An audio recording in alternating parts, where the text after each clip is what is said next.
Bonjour et bienvenue dans le Club Éco d'Objectif Aquitaine. Merci de nous rejoindre. Nous avons le plaisir d'accueillir aujourd'hui Philippe Ginestet. Bonjour. Bonjour. Vous êtes fondateur de l'enseigne Jiffy que tout le monde connaît en Aquitaine et au-delà même maintenant d'ailleurs.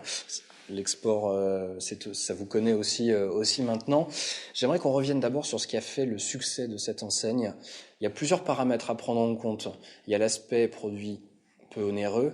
Il y a aussi ce renouvellement rapide des produits, mais pas que, puisqu'il y a toute une stratégie d'entreprise qui a été bâtie. Selon vous, qu'est-ce qui fait le succès de Jiffy ? Bien, je pense que vous avez tout compris. Quand vous dites donc, vous parlez de bon prix, c'est vrai que c'est ce qui a fait donc notre force. Mais c'est pas le tout. Vous savez, il y a le choix aussi des produits, puisque c'était à la base notre principale préoccupation. Mais aujourd'hui, je pense qu'il y a quelque chose même de plus important. Ce sont les équipes que nous avons dans les magasins. C'est-à-dire, il faut pas oublier de parler de l'humain, parce que sans de bonnes équipes, même si on a de très très bons produits, eh bien, on ne les présente pas bien dans les magasins et ils se vendent moins bien. Rappelons justement peut-être l'effectif du groupe dans sa globalité. Combien de salariés au sein du groupe Jiffy ? Puis on va dépasser les 4500 personnes. Nous avons plus de 4500 personnes aujourd'hui dans le groupe Jiffy. Avec des recrutements réguliers, j'imagine ? On recrute environ 300 personnes par an. D'accord. Alors, il y a le concept qui fait le succès de la marque, mais il y a également tout l'aspect logistique, choix des produits. Comment est-ce que vous avez fonctionné ? Comment vous avez réussi à bâtir toute cette stratégie ? Alors, le concept, vous avez entièrement raison. C'est quelque chose qui a évolué sans cesse chez nous depuis la création de notre enseigne en 81, qui a fortement évolué ces deux dernières années avec bien sûr la participation donc de mon fils Alexandre, puisque Jiffy est revenu aujourd'hui une société familiale après avoir eu un parcours en bourse. Et ce qui fait donc notre force, et bien sûr, c'est le choix donc des produits. Et ces choix de produits, eh bien, nous allons parfois les chercher un petit peu loin, puisque nous allons jusqu'en Asie. Ça représente environ un petit peu plus de 50% de nos achats, mais aussi en Europe. Nous avons beaucoup d'usines donc en Europe, et maintenant quelques usines au Maroc. D'accord. Alors, avant de parler justement de l'aspect Maroc, puisqu'on va y venir, ça fait partie de votre stratégie, un mot sur les résultats de 2012. En termes de chiffre d'affaires, visiblement une belle progression encore pour le groupe.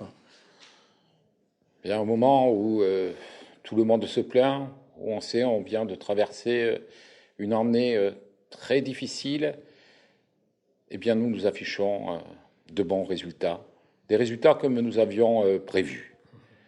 Et ce que je peux vous dire aujourd'hui, c'est que même avec une année 2013 qui s'annonce aussi difficile, je pense que nous tiendrons nos résultats et que nous ferons certainement même mieux que 2012. Vous êtes fixé des objectifs en termes de chiffre d'affaires, notamment ? Bien, chez nous, on ne vit qu'au travers donc des objectifs et de la stratégie de notre groupe que l'on développe sans cesse. Et notre préoccupation, c'est de bien appliquer donc cette stratégie. D'accord. Alors, puisqu'on parle de stratégie, il y a un volet français, il y a un volet marocain. Sur le français, peut-être d'abord, quelle est votre politique de développement, si je puis dire, dans les mois qui viennent ? Est-ce que c'est l'ouverture de nouveaux points de vente, c'est le développement des actuels ?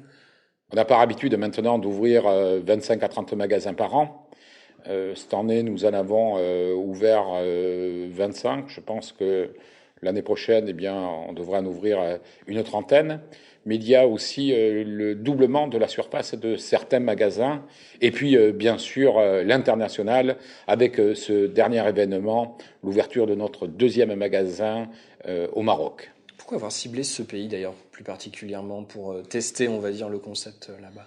Bien, on a déjà testé l'international, puisque nous avons plusieurs magasins en Belgique, nous avons aussi des magasins en Espagne, et pourquoi pas aller hors de nos frontières pour finir, oui, changer de continent pour finir de nous tester aux habitudes et à certaines difficultés douanières.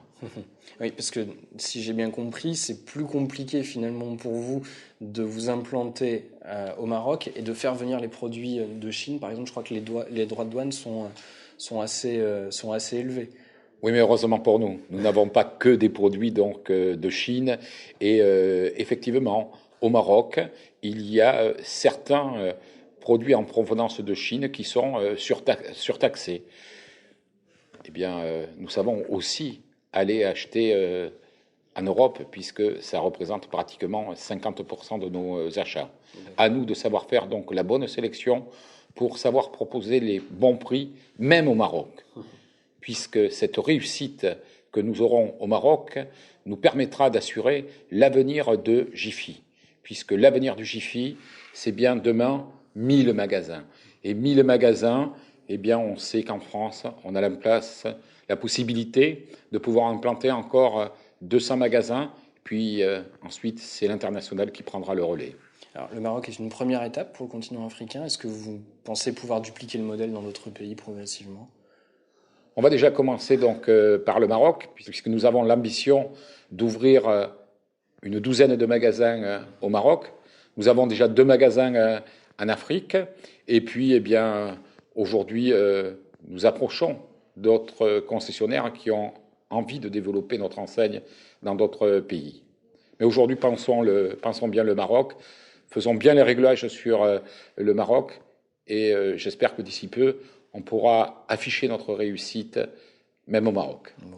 Pour terminer cette interview, ces derniers jours, on a beaucoup entendu parler de Xavier Niel qui disait « Je crée une entreprise, une école dans laquelle je piocherai ensuite pour mes effectifs. » Donc Xavier Niel, le patron de Free. C'est quelque chose que Jiffy fait déjà depuis un petit moment. Vous avez, vous aussi, un partenariat avec un BTS, je crois. Oui. Est-ce que vous pouvez nous en parler un petit peu? Bien, on a un partenariat avec une école de Marmande, des jeunes qui ont pour objectif d'obtenir donc leur BTS, et nous y tenons beaucoup, parce que ce sont donc des jeunes qui ont envie de s'impliquer dans notre enseigne, et je suis tellement fier quand il y a des jeunes donc qui réussissent. C'est pour cela que cette école pour nous a beaucoup d'importance. Philippe Ginestès, merci. Merci à vous. Et merci de nous avoir suivis dans le Club Éco.